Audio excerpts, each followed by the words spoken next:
Assalamualaikum warahmatullahi wabarakatuh. Nama saya Hoirunisa.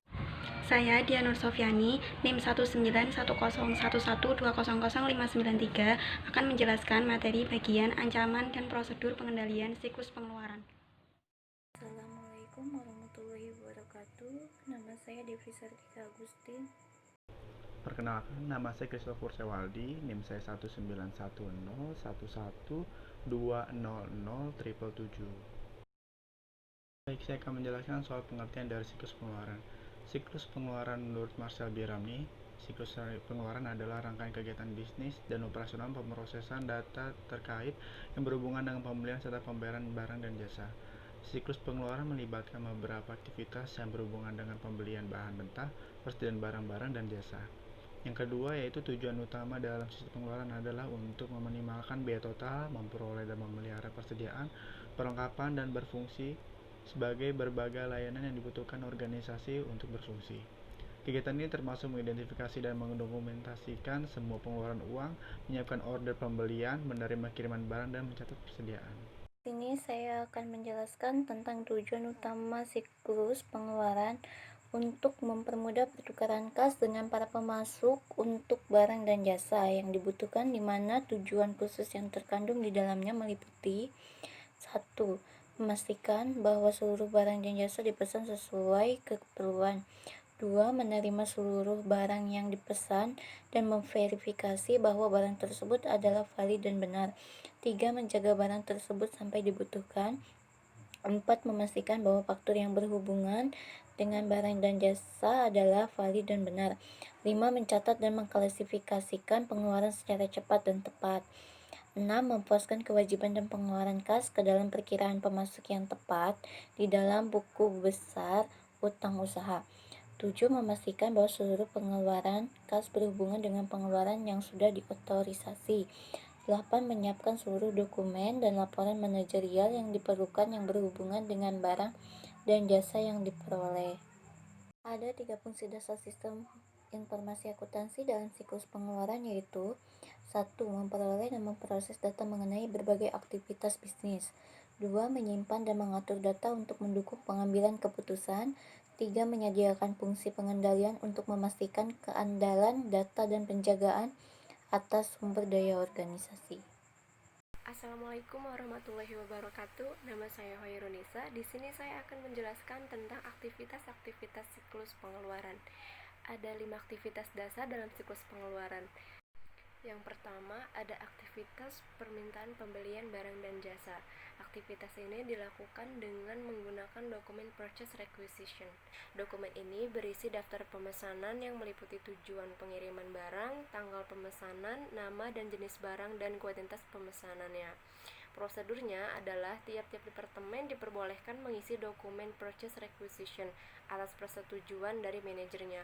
Setelah itu, dokumen Purchase Requisition diserahkan ke Departemen Pembelian Barang untuk dipesankan. Yang kedua, ada aktivitas pemesanan barang dan jasa yang akan dibeli. Aktivitas ini dilakukan dengan menggunakan dokumen Purchase Order. Dokumen ini berisi tentang permintaan atas barang dan jasa ke supplier sekaligus pengirimannya. Prosedurnya adalah Departemen Pembelian Barang mencari supplier dari beberapa supplier yang ada, yang dimiliki harga terendah, kualitas barang dan jasa yang terbaik, dan sistem pengiriman yang tepat.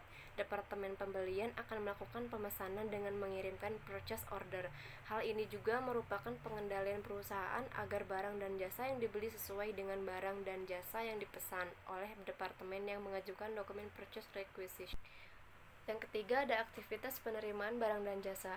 Aktivitas penerimaan barang dan jasa yang telah dibeli dilakukan dengan menggunakan dokumen Receiving Report.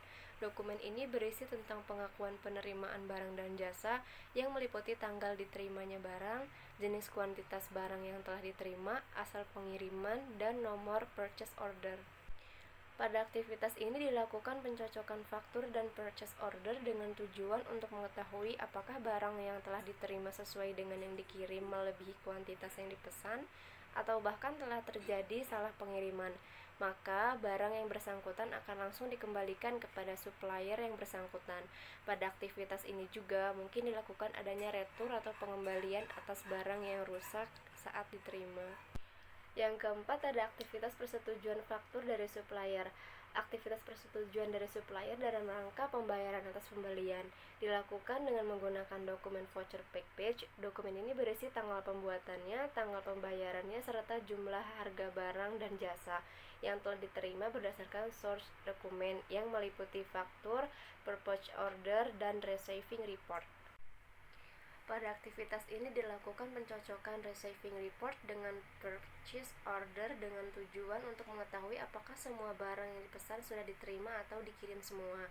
Kemudian dibuatlah voucher package untuk memastikan jumlah harga yang harus dibayar kepada supplier. Hal ini merupakan pengendalian agar perusahaan dapat mengetahui berapa jumlah yang harus dibayar sesuai dengan jumlah barang yang telah diterima atau sesuai dengan kenyataannya. Dan yang kelima, aktivitas pembayaran atas pembelian barang dan jasa.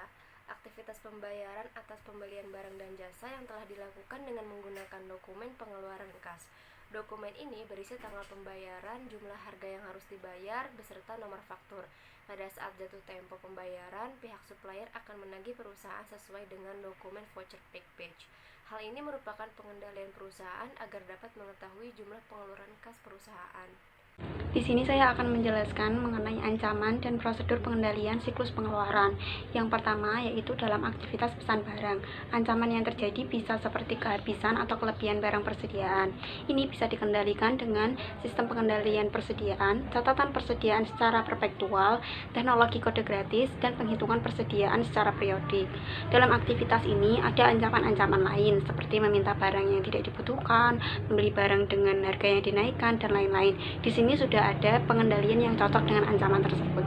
Aktivitas kedua yaitu terima dan simpan barang. Ancaman dalam aktivitas ini yaitu menerima barang yang tidak dipesan atau membuat kesalahan dalam perhitungan.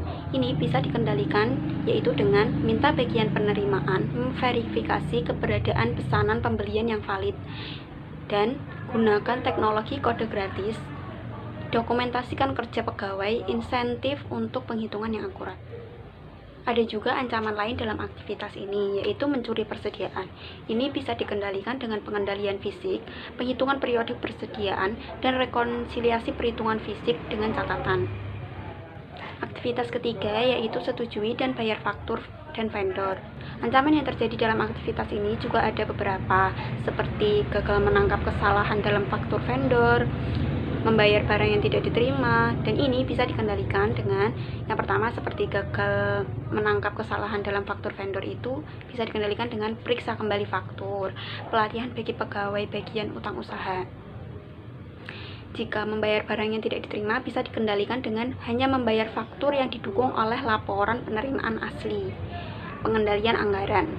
Nah, ancaman lain dalam aktivitas ini juga ada beberapa, sudah dituliskan juga di sini, serta aktivitas pengendalian umum. Ancaman yang terjadi dalam aktivitas ini seperti kehilangan data dan kinerja kurang baik. Kalau kehilangan data, kita bisa kendalikan dengan buat cadangan dan rencana pemulihan dari bencana, pengendalian akses fisik dan logis. Kalau kinerja kurang baik, bisa dikendalikan dengan pembuatan dan peninjauan ulang secara periodik laporan kerja yang memadai. Sekian dari saya, terima kasih. Wassalamualaikum warahmatullahi wabarakatuh. Baik, berikut saya akan menjelaskan soal prosedur ataupun alur dari flowchart merupakan prosedur dari pengurasan kas juga tersebut. Pertama, bagian supplier membuat faktur rangkap 2, lembar 1 dikirimkan ke bagian pembayaran dan lembar 2 disimpan sebagai arsip. Yang kedua, bagian pembayaran menerima faktur lembar 1 dari supplier. Berdasarkan faktur tersebut, bagian pembayaran membuat surat permintaan pengeluaran kas atau SPPK rangkap 2. Lembar 1 dikirimkan ke manajer dan lembar 2 disimpan sebagai arsip. Manajer menerima SPPK lembar 1. Berdasarkan SPPK lembar 1 tersebut, manajer akan menyetujui SPPK tersebut dan mengirimkan SPPK yang telah disetujui kepada bagian pemegang kas. Bagian pemegang kas menerima SPPK yang telah disetujui. Berdasarkan SPPK yang telah disetujui tersebut, bagian pemegang kas membuat bukti kas keluar atau BKK rangkap 3. Lembar 1 beserta yang dikirimkan ke bagian pembayaran, lembar 2 dikirimkan ke bagian akuntansi, dan lembar 3 disimpan sebagai arsip. Kemudian bagian pembayaran menerima BKK lembar 1 beserta uang. Selanjutnya bagian pembayaran melakukan pembayaran kepada supplier. Supplier menerima pembayaran dari bagian pembayaran. Berdasarkan pembayaran tersebut, supplier membuat surat lunasan pembayaran SPP rangkap 2. Lembar 1 dikirimkan ke bagian pembayaran dan lembar 2 disimpan sebagai arsip. Bagian pembayaran menerima SPP lembar 1 kemudian membuat laporan pembayaran LP rangkap 2. Lembar 1 dikirimkan kepada akuntansi dan lembar 2 disimpan sebagai arsip. Yang terakhir, berdasarkan BKK lembar 2 dari bagian pemegang kas dan LP lembar 1 dari bagian pembayaran, bagian akuntansi membuat laporan pengeluaran kas atau LPK rangkap 2. Lembar 1 dikirimkan kepada manajer dan lembar 2 disimpan sebagai arsip. Berikut untuk contoh gambar dari flowchart kami. Bisa dilihat seperti ini, sesuai dengan alur yang tadi saya jelaskan. Inilah bukti atau alur dari siklus pengeluaran kas berdasarkan flowchart yang telah kami susun. Berikut itu dari semua yang telah kami jelaskan dari kelompok 2. Mohon maaf bila ada kata yang kurang berkenan. Terima kasih untuk semuanya dan jangan lupa untuk menonton video kami. Terima kasih.